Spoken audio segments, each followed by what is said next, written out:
There's a bit of a myth going around that wood movement isn't a real thing, or if it is, you don't have to worry about it, and the people who say that are wrong. It is currently 0 degrees in Northeast Ohio.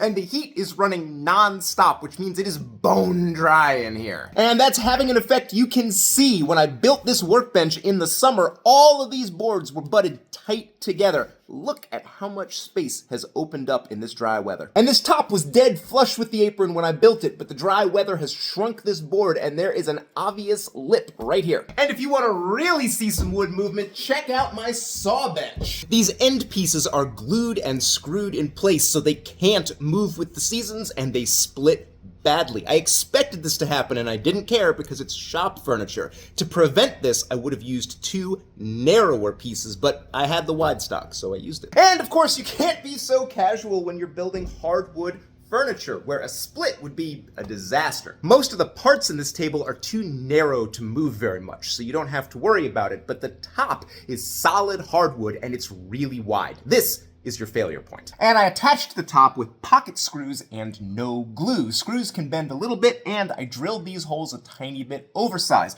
This gives the top room to expand and contract without being held rigidly in place, which would make it split. It's easy to think that wood must stop moving once it's cut and dried, but it keeps taking on and losing moisture just like it did when it was a tree.